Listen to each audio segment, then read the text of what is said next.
If I lost everything today, if I was broke and had to start all over again with nothing, do you know what I would focus on? Skills. Because here's the truth. Money can be taken away, jobs can disappear, opportunities can close, but skills stay with you. If you have the right skills, no one can ever keep you down for long. When I was younger, I didn't know this. I thought the only way to survive was to wait for someone to give me a chance. I thought my value was in my diploma, in my connections, in the place I came from. But when you are broke, those things don't save you. What saves you is what you can do for people. So today I want to tell you the skills I would learn first if I was starting again from zero. The first skill I would learn is communication. Not just talking, not just English. I mean learning how to express myself clearly so that people understand me. Why? Because everything in life flows through people. If you cannot explain your ideas, if you cannot make people feel what you mean, you will always be ignored. But if you can communicate, you can connect. And when you connect, doors open. People think communication is about talking a lot. They imagine someone standing in front of a crowd, speaking confidently, never running out of words. They think it's about being loud, being fluent, being smooth. But here's what I've learned. Real communication has very little to do with how much you talk. It has everything to do with how clearly you think and how honestly you express that thought. Before you can communicate with others, you have to learn how to communicate with yourself. And that is where most people get stuck. They are trying to impress people on the outside, but inside their own head, the conversation is full of fear, doubt, and negativity. If the picture you hold of yourself in your mind is small, weak, or unworthy, no amount of words can hide that. It will come out in the way you speak, the way you move, the way you look at people. This is why I say that communication is imagination. It starts long before you open your mouth. It begins with the picture you hold in your head. What do you see when you think of yourself? Do you see someone who has something valuable to say? Someone who is learning? Someone who is capable? Or do you see someone who has nothing to offer? Someone who is just trying to survive? That picture will shape every word you speak. If your inner conversation is full of negative words, I can't, I'm not enough, I'm stupid, I'm poor, how can you expect your outer conversation to be powerful? You cannot sell yourself to others if you have already sold yourself short in your own mind. This is why so many people work hard on learning how to speak, but never feel confident. They are trying to fix the outside when the real battle is on the inside. So the first step in learning to communicate is not to talk more. It is to think better. It is to change the way you imagine yourself. Because communication is simply transferring what you see in your mind into someone else's mind. If the picture in your head is blurry, negative, and small, what do you think the other person will receive? But if the picture is clear, creative, and alive, your words will carry power even if they are simple. I have seen this again and again.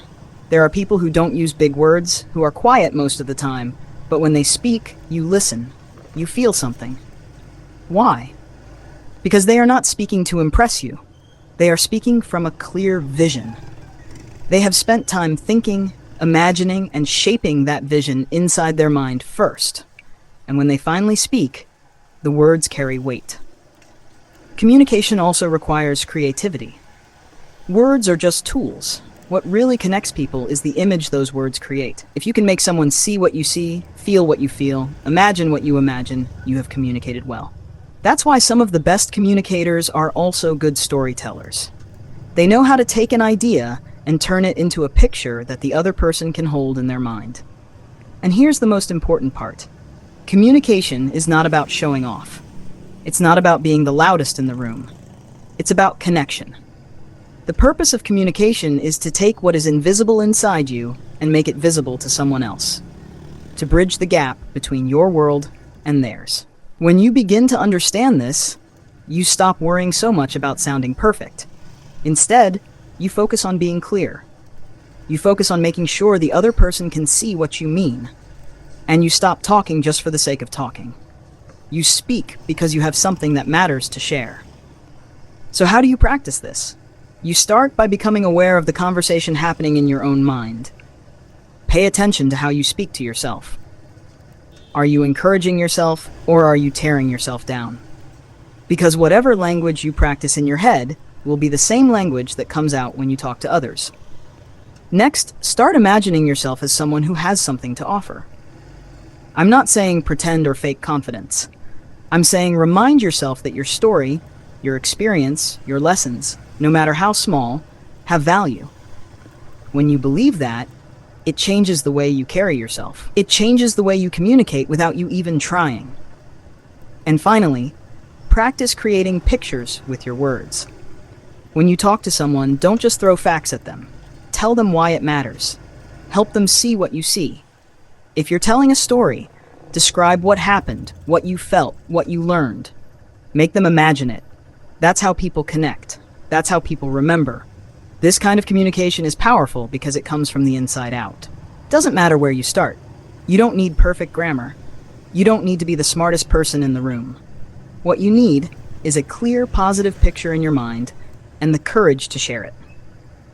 And that is why communication is one of the first skills I would learn if I was broke. Because if you can communicate, really communicate, you can open doors that money alone can't open. You can explain your ideas. You can ask for help. You can sell your vision. You can make people see possibilities that they never noticed before. Think about it. Everything good that will ever come into your life will involve people. Opportunities, partnerships, clients, mentors, all of them come through people. And people respond to clarity, not noise. They respond to vision, not volume. So don't just focus on learning to talk. Focus on learning to think, to imagine, to create a vision in your mind that is so strong it overflows in your words. When you do that, communication stops being something scary. It becomes natural. It becomes the bridge that takes you from where you are now to where you want to be.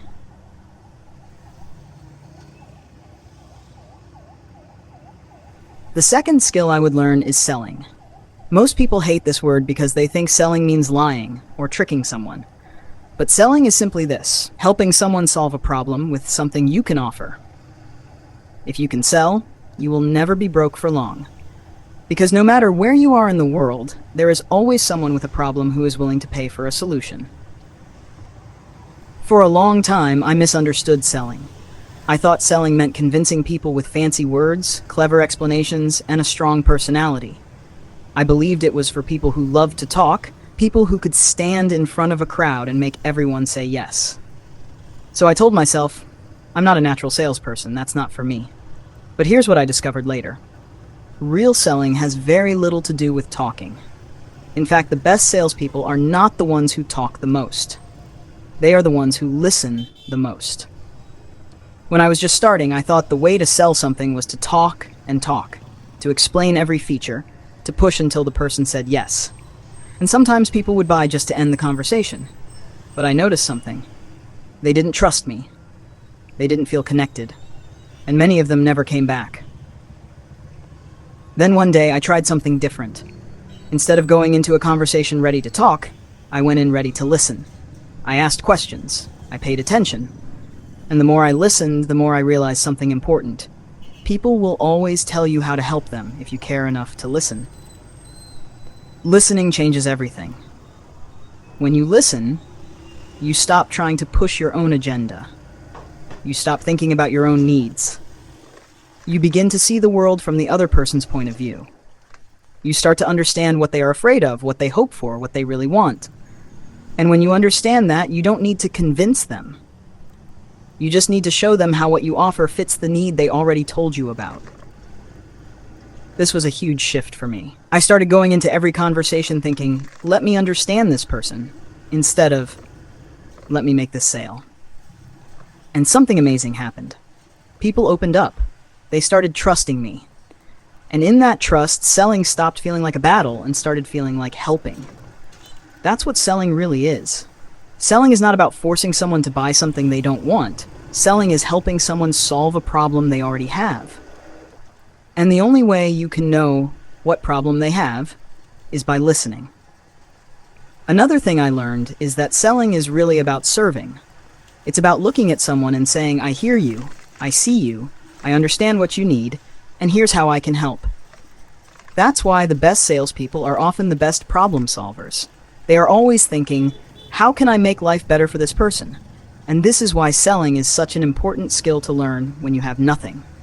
You might think, I don't have a product. I don't have a service. I don't have a business. But here's the truth. Selling is not just about business. You are selling every day. You are selling yourself in an interview. You are selling your idea to your family. You are selling your vision to someone who might join you. You are always presenting yourself. And if you don't know how to communicate and listen, you are invisible. When you know how to sell, you are no longer stuck waiting for someone to notice you. You know how to create value and show that value to others, and that can change your entire future. Here's another thing I want you to think about. Selling is not just words. Selling is trust, and trust is built when people feel you care. So before you think about what to say, think about what to understand. When people feel understood, they naturally lean towards you. I also realized something else. Selling teaches you humility. Because to sell well, you have to put your ego aside.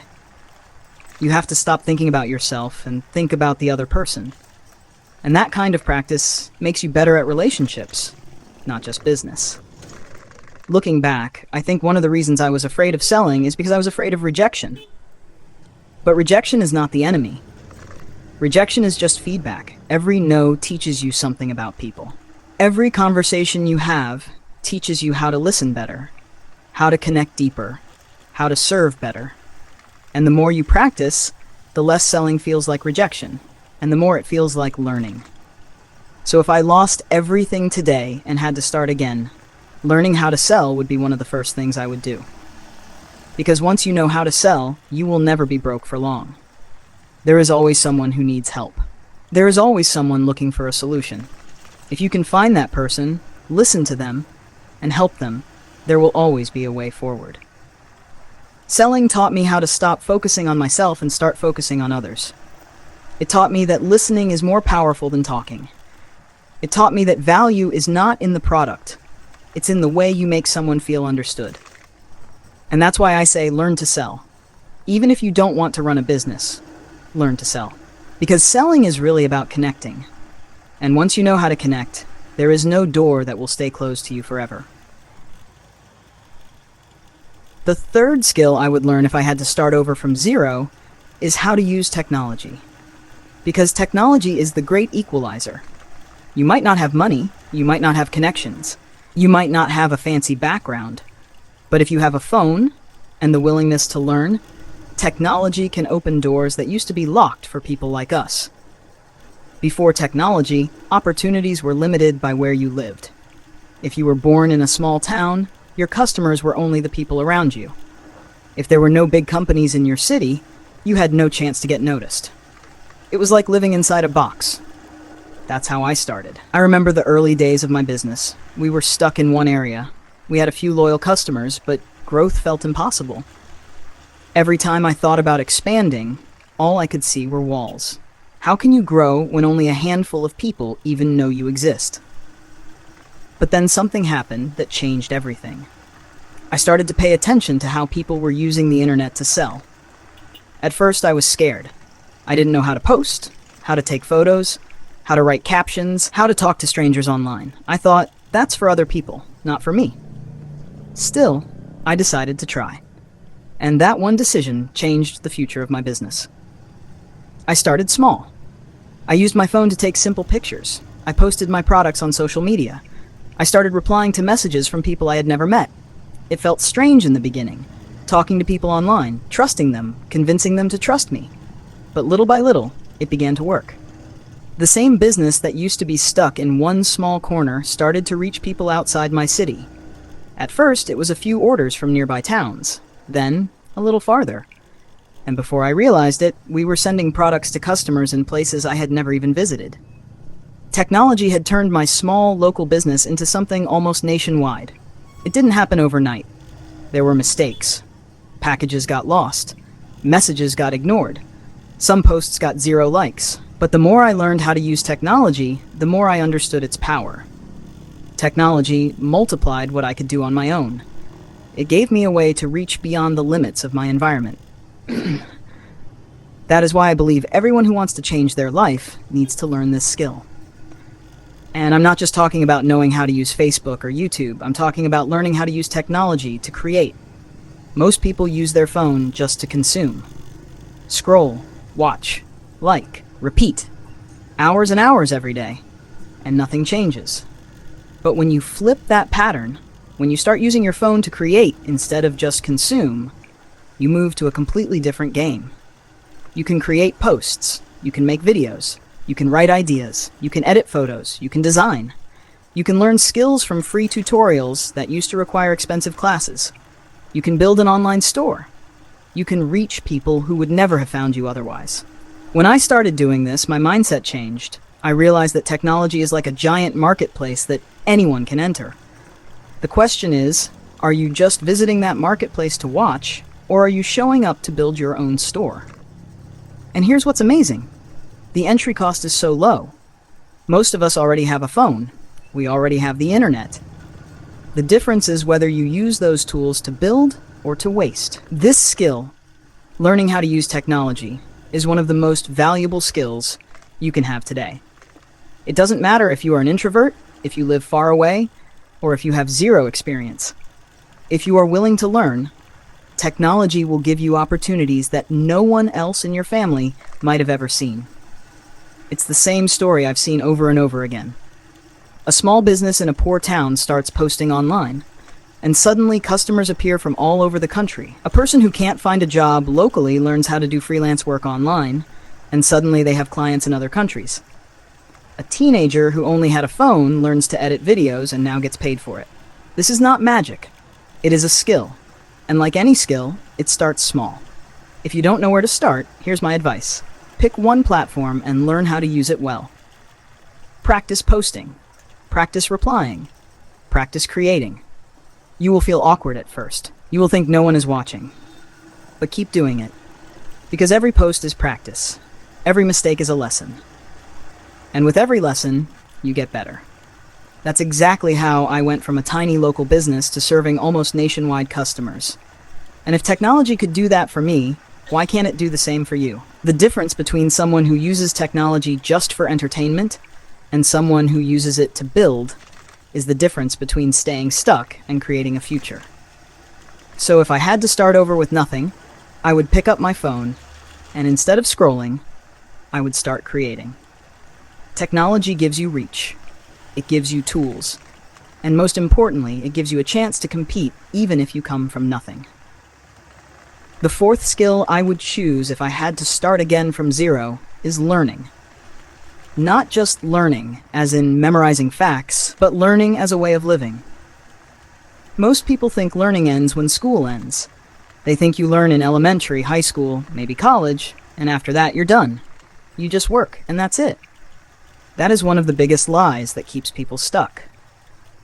The most valuable learning you will ever do in your life is not inside a classroom. It's what you choose to teach yourself every single day after school. I used to believe that, because I didn't have a certain degree, there were things I couldn't do, that some doors would forever be closed. And maybe that's true for a few jobs. But do you know what I learned? The real world does not care about your diploma as much as it cares about your ability to figure things out. And that is what learning really is, the ability to figure things out. When you can learn, you can adapt.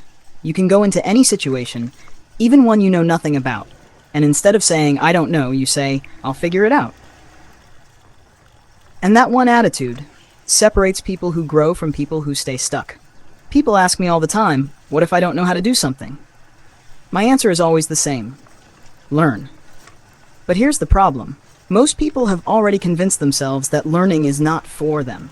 They say, "I'm too old to learn," or "I'm too young, no one will take me seriously." And when I hear that, I think of something I read in The Magic of Thinking Big.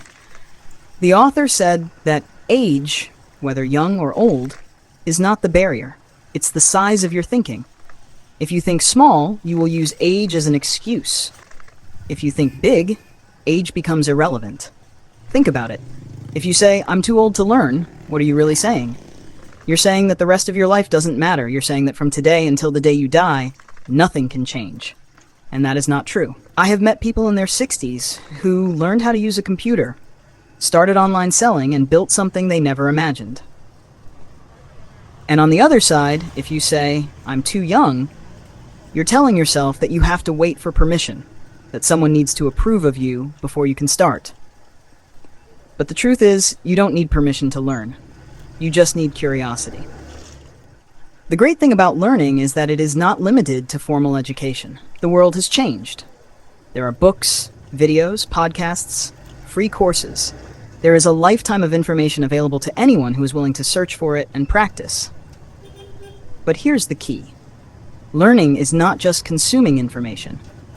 Learning is applying what you learn. You can watch 1,000 videos on how to build a business, but if you never try, you will never understand it. You can read books about selling, but until you talk to a real customer, you don't know what it feels like. Every skill I have today, I learned because I decided to teach myself. No one knocked on my door and said, "Here, let me give you success."